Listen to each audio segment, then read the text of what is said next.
संवाद लाइव। इस वीडियो को लाइक करें, हमारे चैनल को सब्सक्राइब कर बेल आइकन जरूर प्रेस करें हमारी न्यू वीडियो सबसे पहले देखने के लिए। अच्छा सुनो, सब्सक्राइब करते वक्त ना घंटी बजा देना ताकि जब मैं ऑनलाइन आऊं तो तुम्हारे फोन की भी घंटी बजे।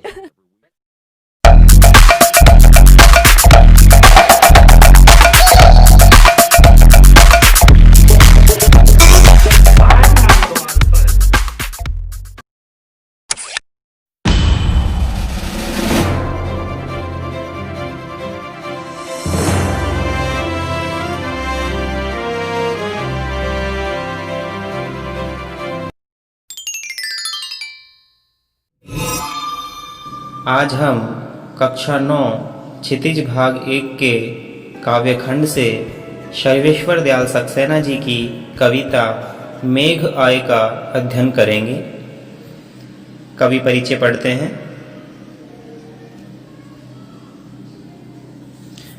सर्वेश्वर दयाल सक्सेना का जन्म उत्तर प्रदेश के बस्ती जिले में सन 1927 में हुआ। उन्होंने इलाहाबाद विश्वविद्यालय से उच्च शिक्षा ग्रहण की। आरंभ में उन्हें आजीविका हेतु काफ़ी संघर्ष करना पड़ा। बाद में दिनमान के उपसंपादक एवं चर्चित बाल पत्रिका पराग के संपादक बने। सन 1983 में उनका आकस्मिक निधन हो गया। काठ की घंटियां, बांस का पुल, एक सूनी नाव, गर्म हवाएं, कुआनो नदी, जंगल का दर्द, खूंटियों पर टंगे लोग उनके प्रमुख कविता संग्रह हैं। नई कविता के प्रमुख कवि सर्वेश्वर दयाल नई कविता के प्रमुख कवि सर्वेश्वर दयाल सक्सेना ने उपन्यास, नाटक, कहानी, निबंध, प्रचुर मात्रा में बाल साहित्य भी लिखा है। दिनमान में प्रकाशित चर्चे और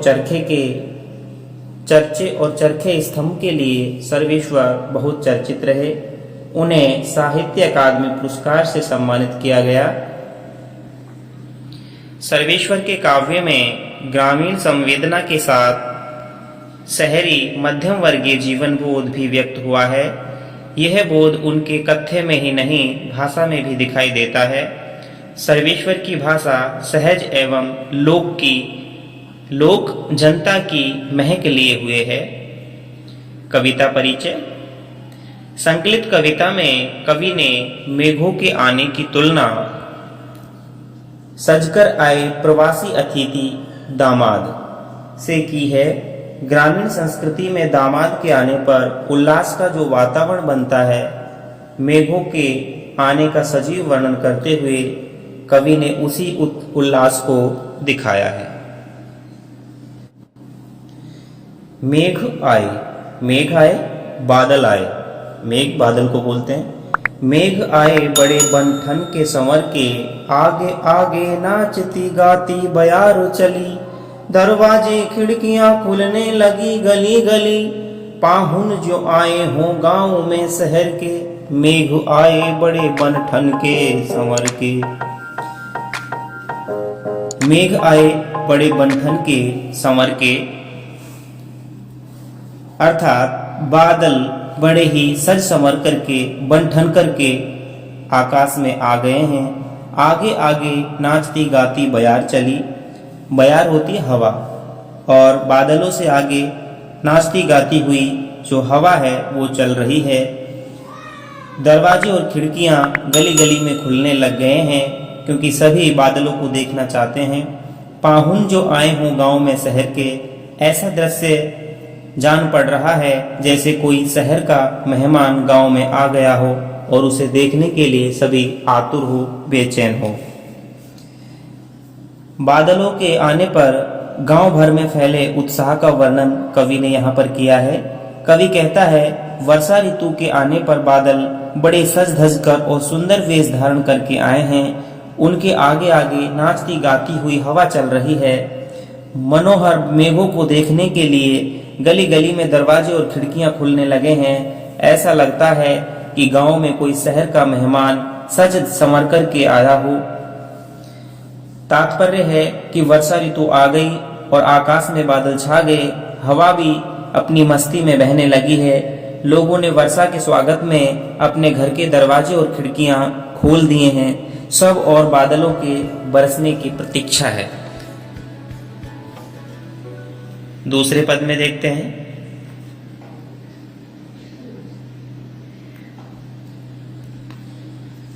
पेड़ झुक झांकने लगे गर्दन उचकाए, आंधी चली धूल भागी घाघरा उठाए।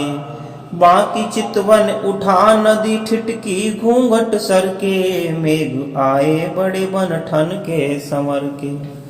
पेड़ झुक झांकने लगे, गर्दन उचकाए, उचकाना ऊपर उठाना। आंधी चली धूल भागी घाघरा उठाए, आंधी चलने लगी, धूल भागने लगी। किस तरह भागने लगी? घाघरा उठाए। घाघरा होता है लहंगा, औरतों का एक वस्त्र है लहंगा। बाकी चितवन उठा नदी ठिठकी, बाकी चितवन तिरछी नजर, तिरछी नजर उठा करके नदी ठिठक गई। नदी जो है उत्सुक होकर के रुक गई। घूंघट सर के, घूंघट सरकने लगे। मेघ आए बड़े बन ठन के संवर के। यहाँ पर कवि ने मेघ आने के बाद, बादलों के आने के बाद आंधी के भागने और नदी के उमड़ने का वर्णन किया है। आंधी और धूल वर्षा के आगमन से घबराकर भागती हुई स्त्री का प्रतीक है। जब बारिश आती है तो स्त्री वर्षा के डर से भागती है, अपने कामों को समेटना चाहती है। मेघ बंठन के और ससवर कर आए हैं। पेड़ मेघों के स्वागत में झुक गए हैं। पेड़ झुक झांकने लगे गर्दन उचकाए। मेघों को स्वागत के लिए पेड़ झांकने लगे हैं, गर्दन को उचका रहे हैं, मानो सब उनका स्वागत करना चाहते हैं। आगे, बूढ़े पीपल ने आगे बढ़कर जुहार की, बरस बाद सुध लीनी, बोली अकुलाई लता ओट हो की वार की, हरसाया ताल लाया पानी परात भर के, मेघ आए बड़े बन ठन के संवर के। बूढ़े पीपल ने आगे बढ़कर जुहार की। बूढ़ा पीपल यहाँ ग्राम के वृद्ध व्यक्ति का प्रतीक है। बूढ़े पीपल ने आगे बढ़कर जुहार की, जुहार करना स्वागत करना। बरस बाद सुध लीनी, और कहा कि पूरे 1 वर्ष बाद आपने सुध ली है। बोली अकुलाई लता ओट हो की वार की, और अकुलाई हुई शर्मीली सी जो लता है वो अकुलाई हुई ओट होकर के किवाड़ की ओट में से बोली। हरसाया ताल लाया पानी परात भर के, हरसाया ताल लाया पानी परात भर के। हरसाया जो ताल हैं, सरोवर हैं, वो खुश हो गए हैं। वो व्यक्त कर रहे हैं कि पानी जो है परात में भर भर करके आ रहा है। थाल जैसा एक बड़ा बर्तन होता है जिसको परात बोलते हैं। तो तात्पर्य है कि वर्षा ऋतु है और मेघ आकाश में सजे हुए हैं। पीपल का पुराना वृक्ष ठंडी हवा के झोंकों से झुक झुक करके मानो नमस्कार कर रहा है, स्वागत कर रहा है मेघों का। प्यासी जो लताएं हैं, बेले हैं, वो पानी बरसने की आशा में खुश हैं। तालाब का पानी भी आज हिलोरे ले रहा है, लहर ले रहा है। सारी प्रकृति प्रसन्न है। यहाँ पर गर्मी से अकुलाई हुई जो बेचैन लता है, बेल है, उसको नववधु का प्रतीक माना गया है। नवविवाहित जो वधु होती है उसका प्रतीक यहाँ पर माना गया है। बूढ़ा जो पीपल है वो गांव के बड़े बुजुर्ग व्यक्ति का प्रतीक है। हरसाया ताल, इसका तात्पर्य है सरोवर का जो जल है उसमें लहरें चल रही हैं, वो प्रसन्न हो रहा है। अगला पद देखते हैं।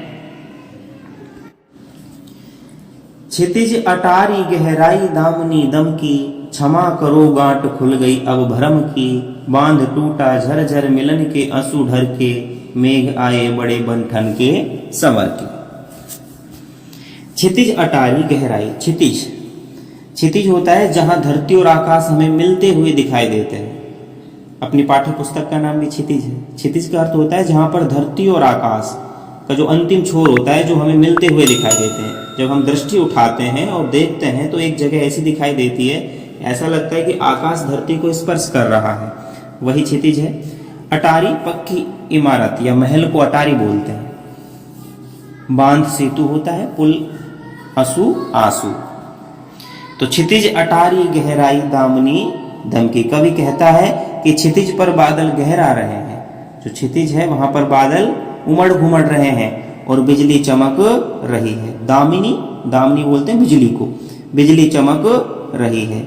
ऐसा लग रहा है कि भवन की अटारी पर प्रियतम और विरहिणी जो प्रिया है उनका मिलन हो रहा है। दामिनी रूपी जो प्रियतमा है और मेघ रूपी जो प्रियतम है वो आपस में मिल रहे हैं वर्षों बाद। पूरे क्षमा करो गांठ खुल गई अब भरम की। उन्हें संदेह, उनका जो संदेह है, जो गांठ बना हुआ था, अब वो मिट गया है। उनका जो पुनर्मिलन है, दोनों प्रेमियों की भावना का जो बांध है वो अब टूट गया है। अर्थात वर्षा की रिमझिम बूंदों के रूप में दोनों के नेत्रों से प्रेम के आंसू ढुलक रहे हैं। बांध टूटा झरझर मिलन के आंसू ढर के। और जब दोनों मिले, बिजली और बादल जब मिले तो वर्षा होने लगी। इसका तात्पर्य है कि आकाश में दूर तक बादल छा गए और उन्होंने बरसना प्रारंभ कर दिया। मेघ आए बड़े बनठन के संवर के। बादल जो हैं वो आज बड़े ही बनठन करके और सज संवर करके आए हैं। आकाश में बादलों का झमघट ऐसा लग रहा है जैसे महल की छत पर लोगों की भीड़ जमा हो गई है। क्षितिज अटारी गहराई, क्षितिज अटारी गहराई। क्षितिज अटारी गहराने का मतलब है कि आकाश में बादलों का जमघट है और आकाश रूपी महल की छत पर बादल रूपी जो भीड़ है वो जमा हो गई है। तो ये बहुत ही प्यारी सी वर्षा ऋतु पर कविता थी। एक बार इसका पूर्ण काव्य पाठ हम करते हैं। मेघ आए बड़े बन ठन के संवर के, आगे आगे नाचती गाती बयार चली, दरवाजे खिड़कियां खुलने लगी गली गली। पाहुन जो आए हो गांव में शहर के, मेघ आए बड़े बन ठन के संवर के। पेड़ झुक झांकने लगे गर्दन उचकाए, आंधी चली धूल भागी घाघरा उठाए। बाकी चितवन उठा नदी ठिठकी घूंघट सर के, मेघ आए बड़े बन ठन के संवर के। बूढ़े पीपल ने आगे बढ़कर जुहार की, परस बाद सुधलीनी बोली अकुलाई लता, ओट हो की मार की। हर साया ताल लाया पानी परात भर के, मेघ आए बड़े बन ठन के संवर के। क्षितिज अटारी गहराई दामनी दम की, क्षमा करो गांठ खुल गई अब भरम की। बांध टूटा झरझर मिलन के आंसू ढर के, मेघ आए बड़े बन ठन के संवर के। प्रश्न अभ्यास है, प्रश्न अभ्यास कर लेते हैं। पहला प्रश्न है, बादलों के आने पर प्रकृति में जिन गतिशील क्रियाओं को कवि ने चित्रित किया है उन्हें लिखिए। बहुत सारी क्रियाएं कवि ने यहाँ पर चित्रित की हैं। जैसे जब हवा चलती है तो वो नाचती गाती हुई आती है, आंधी चलने लगी, धूल उड़ने लगी, पीपल का पेड़ झुक जाता है, लताएं पेड़ों की शाखाओं में छिप गई हैं, क्षितिज पर बिजली चमकने लगी है, बादलों ने बरसना प्रारंभ किया है। ये सभी क्रियाएं यहाँ पर चित्रित हुई हैं। निम्नलिखित, दूसरा प्रश्न है, निम्नलिखित किसके प्रतीक हैं? बहुत अच्छा प्रश्न है। यहाँ ये प्रतीक हैं, देखते हैं। धूल, यहाँ जो धूल है, धूल यहाँ पर घर में आई हुई किसी चंचल स्त्री का प्रतीक है। धूल किसका प्रतीक है? घर की चंचल स्त्री का प्रतीक है, जो जाने पहचाने अतिथि के आने पर घबरा कर भाग जाती है। पेड़, पेड़ किसका प्रतीक है? पेड़ यहाँ पर साधारण जो ग्रामीण व्यक्ति है उसका प्रतीक है। वो दामाद के आने पर गर्दन को उठा उठाकर देखता है। नदी, नदी यहाँ पर गांव की एक युवती का प्रतीक है, जो शहरी दामाद को आया हुआ देखकर उसे निहारते हुए ठिठक जाती है। लता, लता यहाँ पर विरह वेदना में तड़पती हुई नायिका की प्रतीक है, जो बादल के देर से आने पर मान प्रकट करती है।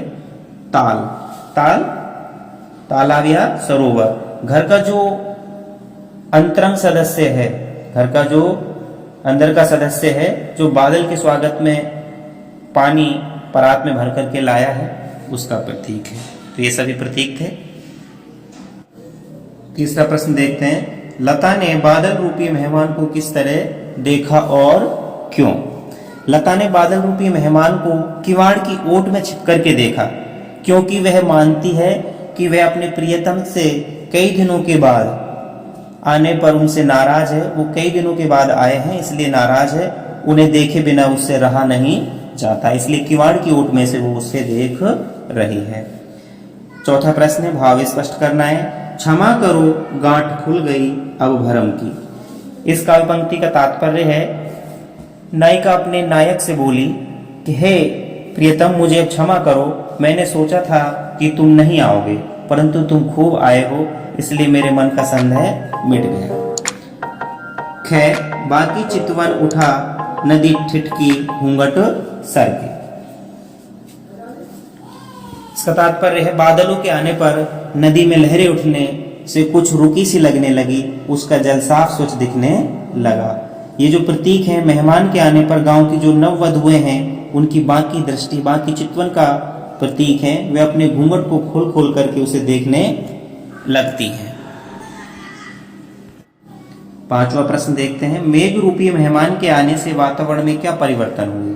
मेघ रूपी मेहमान के आने से वातावरण में क्या परिवर्तन हुए? मेघ के आने से हवा, सुहानी हवा चलने लगी, पेड़ झुकने लगे, आंधी और धूल की विदा होने लगी।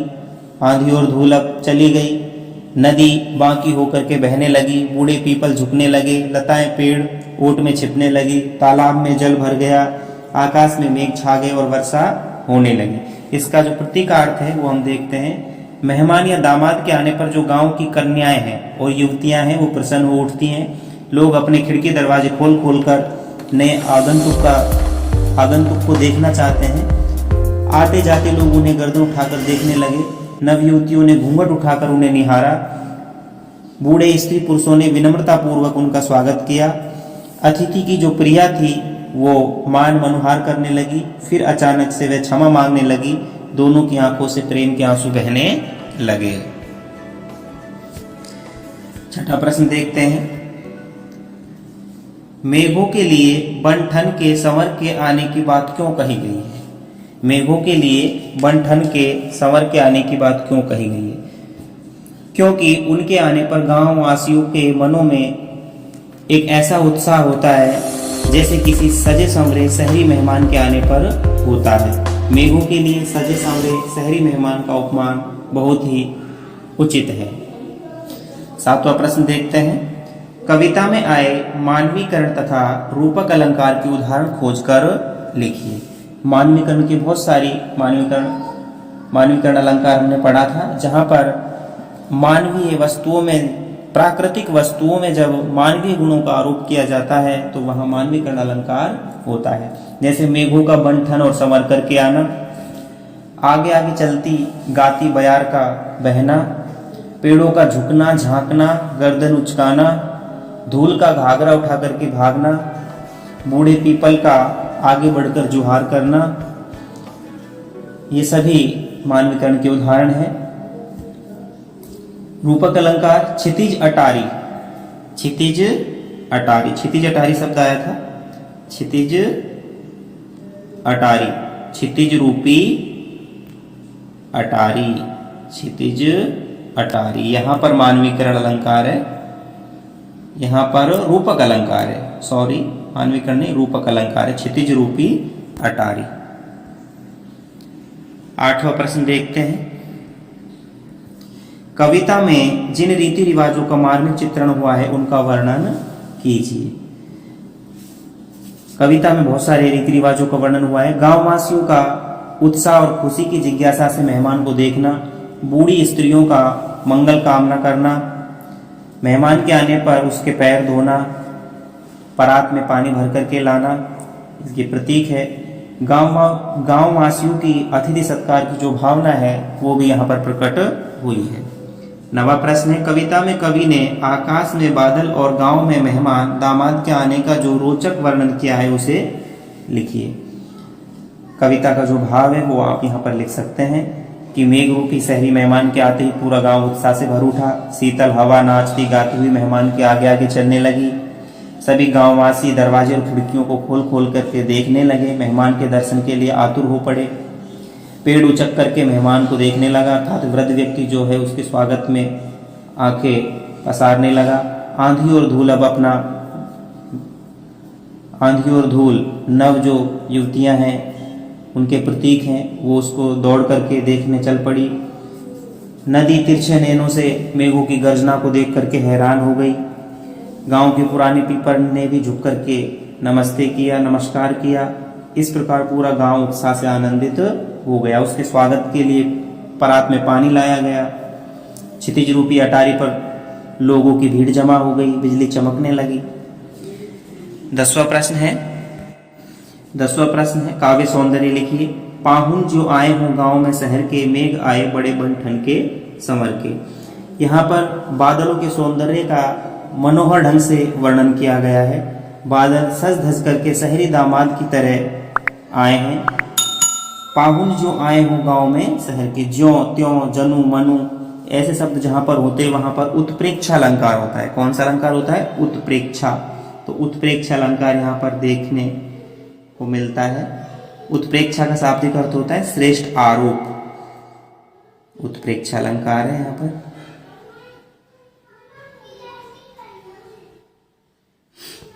और मानवीकरण अलंकार, मेघ आए बड़े बन ठन के, मेघों का बन ठन करके आना मानवी क्रिया है, मानवीकरण अलंकार है।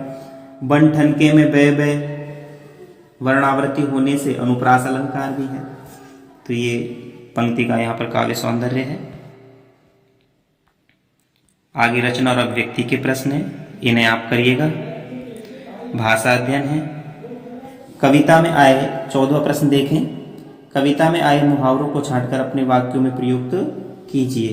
कविता में बहुत से मुहावरे आए हैं, जैसे गांठ खुलना, भ्रम मिटना, बांध टूटना, धीरे समाप्त होना, सुधि लेना, सुध बुध लेना, वापस आना, सुधि लेना है।